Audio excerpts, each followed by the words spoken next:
They sold you for $13,000. Those words played in my head like a broken record the moment my father opened his mouth at the will reading. His voice carried that same tone he'd always used when lecturing me as a child. Firm, dismissive, almost proud. But this time he wasn't correcting homework or telling me to stand straighter. He was claiming ownership. Don't scroll away. This story will pull you in from the very first line. Betrayal, heartbreak, and the ultimate revenge. You won't want to miss a single second. We're still your family, he said. The clock on the oak-paneled wall read 3:17 p.m. A faint tick echoed through the attorney's office, steady as a heartbeat. Sunlight filtered through half-drawn blinds, cutting the long mahogany table into strips of light and shadow. Dust hung in the air, stirred each time someone shifted in their leather chair. I didn't move. I didn't blink. I simply looked at him, at both of them. My father's suit was outdated, a size too large at the shoulders as though he'd borrowed it for the occasion. My mother sat stiffly beside him, hands clasped so tightly her knuckles turned white. The gold bracelet on her wrist jingled whenever she adjusted in her seat. It wasn't the one she used to wear when I was young. That one had been pawned long ago along with my childhood. Inside my stomach knotted. But outwardly, I folded my hands neatly on the table, my nails painted a soft rose color, deliberately plain. My voice when I finally spoke was even and controlled. Still my family?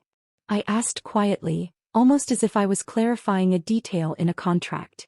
My father leaned forward. His eyes, once sharp and commanding, now darted like a gambler desperate for a win. Yes. Blood is blood, no matter what happened before. No matter what happened before. The attorney, a gray-haired man named Mr. Stanton, cleared his throat politely. He'd already read the bulk of my uncle's will, $18 million in assets, a house and several land holdings, all to me. Stanton's glasses reflected the light, hiding his eyes, but the tightening of his jaw told me he'd heard the same stories I had. Or maybe he'd seen the look in my parents' eyes when the amount was read aloud. Not relief, not pride, just hunger. The air conditioner hummed softly overhead, and yet the room felt stifling. My blouse clung slightly at the back, a bead of sweat rolling down my spine. I wasn't nervous. I was remembering. I remembered being 12, the night I overheard them whispering in the kitchen. The smell of burnt coffee, the flickering fluorescent light, the trembling in my mother's voice. And then, my father's words. 13,000. That's the deal. We'll take it. I remembered the silence that followed, the kind that weighs heavier than shouting. I'd crept back to my room that night, clutching my blanket so hard my fingers ached. That was the night my childhood ended. Now here they were, sitting across from me, pretending the past could be erased because my uncle had left me more money than they'd ever seen. Blood is blood, my father repeated, softer this time as if repetition might soften history. I let my lips curve into the faintest of smiles. I could feel their eyes searching my face for cracks. Tears, anger, forgiveness. They'd find none. I had learned long ago how to hold a mask steady. Mr. Stanton shuffled papers, breaking the silence. If we can proceed. But my mother finally spoke, her voice shaking with the same rehearsed fragility she had used my entire life. We know we've made mistakes, but you're all we have left. We thought we could start over. Start over. Those words hit me harder than any insult. As if life could be rewound. As if the years I'd spent wondering why I wasn't enough could be erased with a new start. I glanced at the polished brass clock again. 3:23. 6 minutes since the reading had ended, 6 minutes of their charade.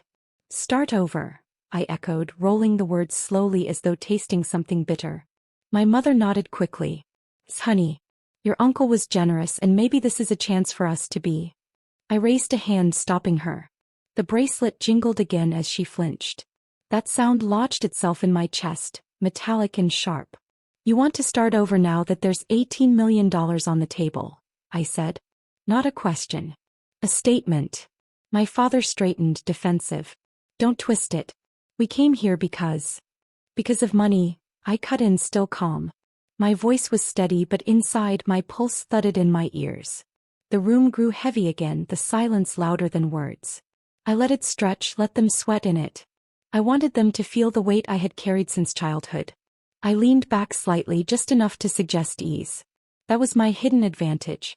They didn't know it yet, but I wasn't the lost child anymore. I had something they couldn't touch, something they couldn't take back. The leather creaked as I crossed my legs. My heel tapped once, twice against the floor, deliberate and controlled. "Tell me," I said finally, my eyes locked on my father's. "What's a daughter worth to you now?" He opened his mouth but no sound came.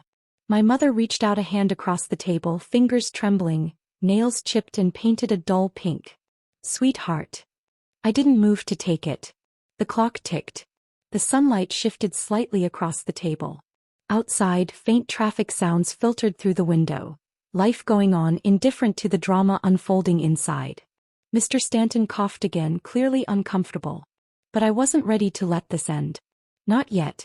I turned my gaze slowly from my mother to my father, letting the silence choke the space between us. $13,000, I said just above a whisper. The words hung in the air, familiar yet foreign, like a scar I had touched too many times. Their faces stiffened. My mother's eyes darted to the floor. My father's jaw clenched. Yes, they remembered. I leaned forward now, closing the distance. My voice stayed calm, almost conversational. "Do you remember what you said that night? The exact words?" "Because I do." My father shifted uncomfortably. My mother's lips pressed together, thin and colorless. "I heard you," I continued. "Every word. You didn't just sell me. You priced me. You treated me like a thing, not a person." The bracelet jingled again as her hands shook. My father opened his mouth, but I lifted my hand sharply. He stopped. "I've lived with that number for years," I said, softer now, almost to myself. $13,000. Less than a used car. Less than the land this office sits on. That's what I was worth to you. The room seemed to shrink. Even the air conditioner's hum felt quieter, like the building itself was holding its breath. I straightened again, smoothing the front of my blouse. My expression never wavered. Controlled. "Waiting. Now," I said, locking eyes with my father.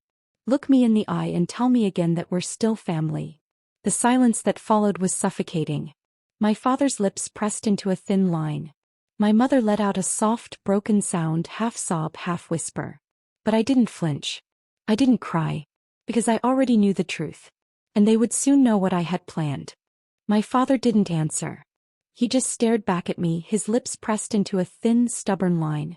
My mother let out that soft, broken sound again, half whisper, half sob.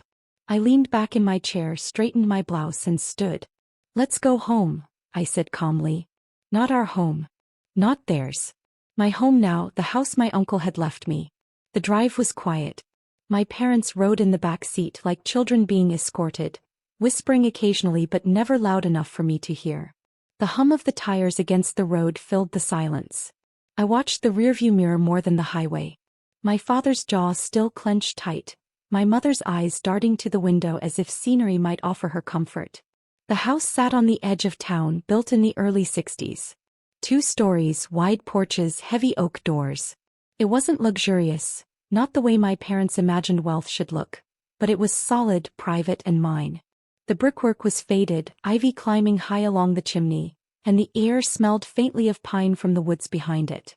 When we pulled into the driveway, my mother's voice broke the silence. "It's bigger than I expected." I didn't respond. I just unlocked the front door and let them step inside. The scent of old wood and fresh paint lingered in the halls. The floors creaked underfoot, not from age alone but from secrets. The first evening passed awkwardly. I set plates on the long dining table, roast chicken, potatoes, bread. They ate greedily, barely thanking me, as though a hot meal had erased everything. I watched them from across the table, sipping water, my fork barely touching the food. My father dabbed his mouth with a napkin.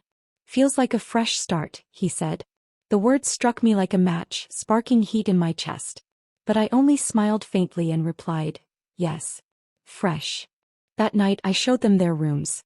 My mother gasped softly at the queen-sized bed, the lace curtains, the old dresser. "It feels like home," she whispered. But I knew what she didn't. The locks on the windows were new. The phones in the house didn't work. The neighbors lived half a mile away and I'd asked them for privacy. The world outside would not come knocking here. In the mornings I made rules. I masked them as kindness, but they were chains. "Breakfast at 8 sharp," I said. "Dinner together at 6. No wandering upstairs. It's under renovation." And no going out without me. The property is large and you could get lost. They nodded, too eager to argue. My mother smiled nervously. Of course, honey. Your house, your rules. My father grunted in agreement, though I saw the flicker of annoyance in his eyes. He had never liked rules unless they were his own. I moved through the days with quiet precision. Cooking, tidying, checking doors at night. Each act was deliberate, a rhythm of control. But small things began to unsettle them. The lights flickered once during dinner, plunging the room into shadow for half a second. My mother gasped, clutching her fork. My father muttered something about old wiring, but I saw the way his hand trembled as he reached for his glass. The floorboards groaned louder at night, as though the house itself shifted under their weight. My mother complained she couldn't sleep. My father grew restless, pacing the hall after midnight. And then there were the voices. Not full sentences, not yet. Just faint echoes, whispers carried through the old vents when the wind pressed against the walls. My mother asked once, "Did you hear that?" I shook my head, feigning innocence. Probably the pipes. She didn't look convinced. On the third day I found my father at the back door, tugging on the knob. "Where are you going?" I asked. He straightened, forcing a smile. "Just wanted some air. Feels closed in here." "The woods aren't safe alone," I replied, stepping closer. "You could get turned around. Best to wait until I can come with you." For a moment I thought he might argue. His jaw flexed, his hand tightened on the knob. But then he let go, brushing past me without a word. That night at dinner I brought up the rules again.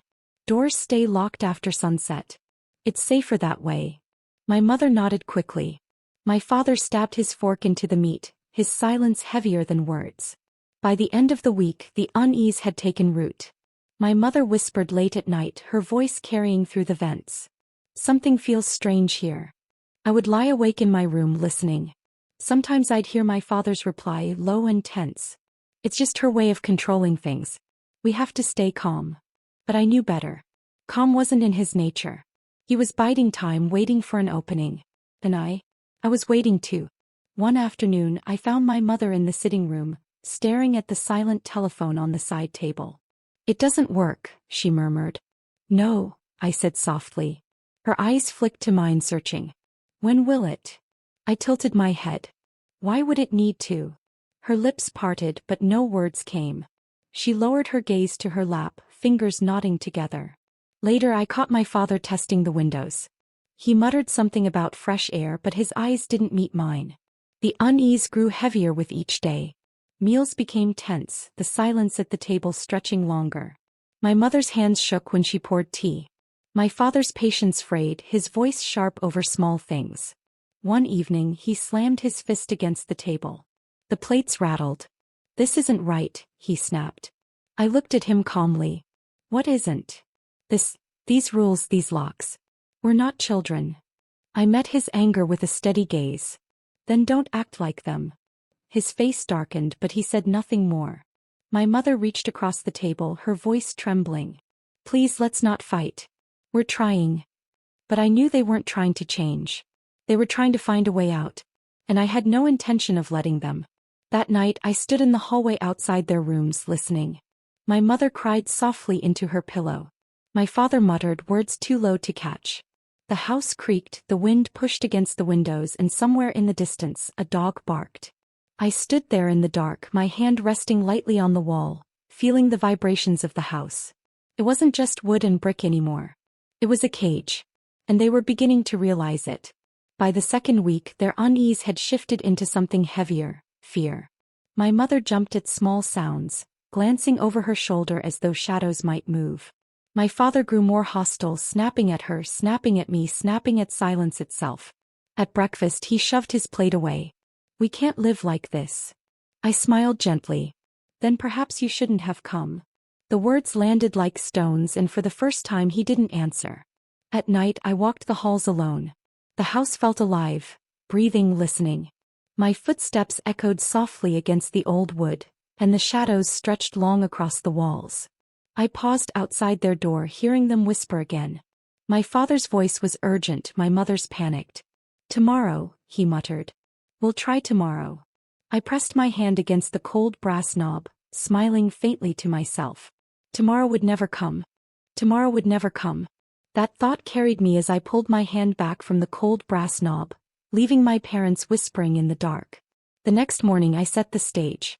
Breakfast was quiet, too quiet. My father picked at his eggs. My mother stirred her tea, though she'd already added sugar twice. Their eyes avoided mine, but I didn't mind. I had no intention of filling the silence with kindness. Silence, I had learned, was sharper than words. After we cleared the table, I excused myself and walked to the den. The house smelled faintly of polish and old pine, the kind that lingers in wood that has soaked in decades of seasons. I pressed play on the small device tucked into the drawer of the sideboard. And then their voices filled the house. Not mine. There's 13,000. That's the deal. We'll take it. My father's tone was steady, almost casual. My mother's nervous laugh followed, faint but clear, as though she'd been trying to mask fear with agreement. I didn't need to raise the volume. The sound carried through the vents, slipping into the dining room where they sat waiting. The silence that followed was immediate and heavy. Chairs scraped against the floor. My mother's voice rose in a panicked whisper. "Do you hear that?" I walked back slowly, each step deliberate. By the time I entered the dining room, my father was standing, his hands clenched at his sides. "What did you do?" he demanded. I tilted my head. "Just a little reminder." My mother shook her head, her eyes wide. How?" I didn't answer. Instead, I sat down at the table again, folding my hands neatly. "Eat before it gets cold," I said softly. They didn't. That evening the voices returned. Not from the den this time, but from the upstairs hallway, the speakers I had carefully hidden inside the walls. I kept the volume low at first, just enough to bleed into their rooms. "She won't remember. Kids forget." My mother's voice, uncertain, recorded years ago in a kitchen I had never forgotten. I lay in bed listening to the faint echo of their past seeping back into their present. Through the thin walls, I heard my mother sob quietly, muffling the sound with her pillow. My father muttered curses under his breath, though his voice shook. I closed my eyes and let the sound wash over me like a lullaby. Days passed and the recordings grew louder. By the third night, my parents jumped at every creak of the house. My mother began keeping a small lamp on, the light spilling under her door. My father paced late into the night, his heavy steps echoing down the hallway. At breakfast, his temper snapped. "This has to stop," he barked, slamming his fist on the table hard enough to rattle the plates. I set down my fork calmly. "What has to stop?" He glared at me, but he didn't answer. My mother whispered, "Please just turn it off." I leaned forward slightly, my voice even. "Why? It's only the truth. You should be proud of your words." Her face crumpled and she pressed her napkin to her mouth to stifle a sob. My father looked ready to explode, but he stayed seated. That was his weakness. He needed control, and I had taken it from him. Later that afternoon, I caught my mother in the hallway, her hand pressed to the wall. She flinched when she saw me. "It's everywhere," she whispered, her voice hoarse. I studied her face, pale and drawn. "Maybe you're just hearing things," I suggested softly. Her lips parted, but she didn't argue. She just lowered her gaze like a child caught in a lie. The recordings began to change after that. I chose moments that struck deeper, words that cut sharper. 13,000 is more than she'll ever be worth. My father's voice this time. When he heard it, his face turned the color of ash. He stormed through the house, yanking open doors, pulling at the vents, searching for the source. He shouted, cursed, demanded answers. But the house offered none. That night he refused to eat. He sat in the living room with the lamp burning, his eyes fixed on the dark window as if he could outstare the reflection of himself. My mother hovered near him, wringing her hands, whispering prayers under her breath. I watched them from the doorway, silent, patient. By the end of the week, exhaustion had sunk into their bones. My mother's hair, once neat, now hung limp around her face. My father's shoulders slumped, his steps heavy, his voice rough with sleeplessness. I turned the volume down again, softer now, like whispers slipping just beyond hearing. The effect was worse. They jumped at shadows, flinched at silence, leaned in to listen only to realize the house wasn't quiet at all. My father finally confronted me one night. He cornered me in the kitchen, his breath hot with anger. "What do you want from us?" he hissed. I met his gaze evenly. "Only the truth." He froze. For a moment I thought he might strike me. But he didn't. He stepped back instead, muttering, "You'll regret this," before storming away. I didn't regret a thing. My mother broke first. One morning I found her sitting on the stairs, her hands over her ears, rocking slightly. "Please," she whispered when she saw me. "Please just make it stop. I'll do anything." Her desperation should have moved me, but it didn't. I remembered her voice on that recording, agreeing to my sale, choosing silence instead of protection. I knelt in front of her, meeting her tear-streaked eyes. "Anything?" I asked softly. She nodded quickly, too quickly. I smiled faintly and stood. "Then listen. Really listen. Because it won't stop until you hear it all." Her face crumpled again, but she didn't argue. The days blurred after that. Meals went untouched. Curtains stayed drawn. My father stopped pacing at night, not because he'd calmed but because exhaustion pinned him to bed. My mother cried more often than she spoke. The voices filled every corner of the house now. They followed them from room to room, sometimes soft, sometimes sharp, always familiar. "She won't even know. 13,000. That's enough. It's for the best." Every phrase another knife, another scar reopened. One evening I sat with them at the dining table, the faint hum of the old chandelier above us. My father stared at his untouched plate, his hands trembling against the wood. My mother's eyes were red, her lips raw from biting them. I broke the silence. "You asked me what I wanted. Do you want to know the truth?" Neither spoke. I leaned in slightly. "I want you to remember. Every word. Every choice. I want you to live with it the way I did." My mother let out a sob. My father's head dropped, his shoulders sagging. The recording clicked on again, filling the air with their voices from the past. I didn't move. I didn't speak. I just let them listen. That night as I walked the hallway, I caught my reflection in the window pane. For a moment I didn't recognize the calm, steady woman staring back at me. The girl they'd sold was gone. The woman who remained was the one they could never escape. And that woman had a plan. The recordings had worn them down, stripped them of sleep, pride, and denial. Now it was time to move from memory to consequence. They had sold me for money once. I would let money be the knife that turned against them now. The next morning I walked into the dining room with a stack of papers in my hand. The sunlight through the curtains cut across the table in stripes. My mother sat hunched over, her tea untouched, her hair pulled back loosely. My father, shoulders slumped, lifted his head just enough to notice the papers. "What's that?" he asked, his voice hoarse. "Proof," I said. I spread the documents across the table. Bank statements, unpaid debts, lawsuits they had dodged for years. My mother's breath hitched. How did you get those?" I sat down slowly, my eyes never leaving theirs. "Uncle left me more than money. He left me connections. People who owed him favors. People who owed me now." My father picked up one of the papers, his hand trembling as he read. His face darkened. "This is private." "No," I said softly. "This is truth. Just like the recordings." That evening I began the next step. I called the creditors, the lawyers, the agencies my parents thought had forgotten them.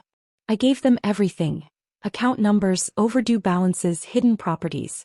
My voice stayed calm and professional even when my hands shook from the weight of it. Each call ended the same way. "Yes, I'd like to file that claim. Yes, I have the documents." By the time the sun dipped behind the trees, the wheels were in motion. My parents didn't know yet, but the money they thought they could steal was already slipping through their fingers. The next day they confronted me. "You're destroying us," my father spat, slamming his hand against the doorframe of the study. I looked up from the desk where I had spread more papers. "No," I said evenly. "I'm showing the world who you really are." My mother's eyes filled with tears. She reached for me, her voice breaking. "Please, sweetheart. We made mistakes, but we're your parents." I stepped back before her hand could touch mine. "Parents protect their children. You sold yours." Her hand dropped. Her shoulders shook as she turned away. The phone rang later that afternoon. One of the creditors. I answered with steady breath. "Yes, I understand. I'll send the rest of the paperwork tonight." I hung up, my pulse steady now. Each call, each signature, each document was a piece of the cage closing in. I walked into the living room where my parents sat in silence. My father stared at the blank television screen, his reflection dark and hollow. My mother sat curled into the corner of the couch, clutching a pillow like a lifeline. Your accounts are frozen, I said. My father turned, his jaw tightening. What did you do? I did what you taught me, I replied. I used money to get what I wanted. Nights grew heavier after that. The house seemed darker, colder. My parents no longer whispered about leaving. They no longer had the means. Their cards were useless, their debts chasing them faster than they could run. One night I heard my father in the kitchen. I stood in the doorway watching him rifle through drawers as if searching for something. What are you looking for? I asked. He jumped, then covered it with a scowl. Nothing. But his eyes flicked toward the back door and I knew. He still thought he might find a way out. Don't waste your time, I said softly. There's nothing out there for you anymore. My mother began pleading more openly. At breakfast she clasped her hands together, her voice raw. We'll change, I promise. Just stop all this. Please. I studied her face, the desperation in her eyes. For a moment I almost felt the echo of sympathy. But then I remembered her laughter on that old recording, nervous but complicit. You can't change the past, I said quietly. And the past is all I hear when I look at you. She broke then, sobbing into her hands, her shoulders shaking violently. My father looked at me with pure hate, his silence louder than her cries. I didn't stop. I called again, sent more papers, signed more forms. Each day their world shrank smaller. The credit card stopped working. Their car, still sitting at their old house, was repossessed. Even the storage unit they'd kept for years was seized for unpaid fees. One by one their lifelines snapped. At night I sometimes sat by the window watching the woods outside. The air smelled of damp earth, the cicadas humming steadily. Behind me the house creaked with their restless movements. I thought about how they had once taught me that money solved everything. That it was worth more than people, more than love. Now I was proving them right. Money had become the very thing that ended them. And the irony? It wasn't even mine they were losing. It was theirs. The final blow came on a rainy afternoon. The storm outside rattled the windows, wind howling through the trees. My parents sat in the living room, the gray light making them look older, smaller, diminished. I stepped in holding the last letter. I dropped it onto the coffee table, the paper sliding toward them. My father picked it up, his hands shaking. He read aloud in a hollow voice, "Notice of foreclosure." My mother gasped. No, it can't. I folded my arms, standing tall. Everything you thought you owned is gone. The world finally sees you the way I always did. My father dropped the letter. His eyes burned into mine, but there was no strength behind them anymore. Only rage mixed with defeat. That night, I lay awake listening to the storm fade into silence. My parents didn't argue, didn't whisper. They just sat in their rooms, the house heavy with the weight of their ruin. I turned over in bed, my heart steady, my breathing even. The plan had worked. But it wasn't over yet. Not until they understood the full price of what they had done. The next morning the house was silent. No whispers, no footsteps, just the faint creak of the rafters in the cool air. I walked down the hallway and stopped at their doors. Both were closed, but I could feel the weight behind them. I knocked once on my parents' door. "Breakfast," I called. My voice was steady, but inside my heart drummed with something different now, finality. There was no answer. I pushed the door open. My mother sat on the edge of the bed, her eyes hollow, her hands limp in her lap. My father stood by the window, staring out at the woods as if they might open a path to salvation. "It's ready," I said simply. Neither moved. At the table I placed 3 plates. Eggs, toast, coffee. I sat in my usual seat and waited.